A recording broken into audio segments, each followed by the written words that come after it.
प्रकृति तत्व चलाती है, ईश्वर नहीं चलाता। अब आप खुद ही देखिए, तत्व में हमारी सारी ज्ञानेंद्रियां आ गई, हमारे मनोवैज्ञानिक तत्व आ गए और प्रकृति के 3 गुण आ गए। अब आप अपने जीवन से इसको रिलेट करके देख सकते हैं कि जब भी हमें सत्व, रजस या तमस बढ़ता है, उस हिसाब से हमारी ये सारी इंद्रियां काम करती हैं और फिर चीजें बनती हैं या फिर बिगड़ती हैं। छोटा सा पॉज लीजिए। एजुकेशन सब्जेक्ट में सांख्य दर्शन क्यों दिया है, ये एक विस्तार का टॉपिक है, मैं अलग से भी आपको समझाऊंगी। यहाँ एक छोटा सा इंट्रो देती हूँ। मान के चलिए कि आप एक टीचर फैकल्टी हैं और आप अपने स्टूडेंट को देख रही हैं। आपका जो स्टूडेंट है वो बहुत ध्यान से लेक्चर को सुन रहा है, नोट्स बना रहा है और आप देख पा रही हैं कि वो आपके नोट्स से कनेक्ट करके, आपके लेक्चर से कनेक्ट करके फर्दर नॉलेज को एनहेंस कर रहा है, यानी कि उसका सत्व एकदम बेहतरीन है।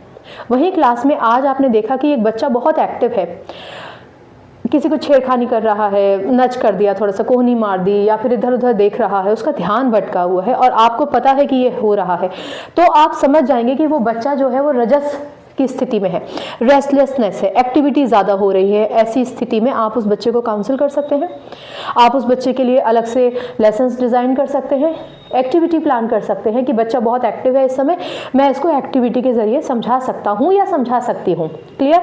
अगर बच्चे का तमस बहुत ज़्यादा बढ़ गया है, आप देख रहे हैं कि बहुत समय से वो बच्चा बिल्कुल पढ़ाई के प्रति इग्नोरेंट है, आलस्य में है, तो आप उसकी काउंसलिंग कर सकते हैं, आप उसके पेरेंट्स को बुला सकते हैं, आप उसके कुछ सेशंस ले सकते हैं। तो इस तरीके से सांख्य दर्शन कहता है कि अगर आपने किसी की प्रकृति को समझ लिया तो आप पूरी तरीके से उसके अंदर आने वाले बदलावों को कंट्रोल कर सकते हैं। ना केवल आप, हम खुद भी कंट्रोल कर सकते हैं। आज के लेक्चर के बाद जब आपके पास नोटिफिकेशन आएगा तो आप खुद ब खुद समझ जाएंगे कि क्या चाहिए आपको, सत्व चाहिए, रजस चाहिए या तमस चाहिए।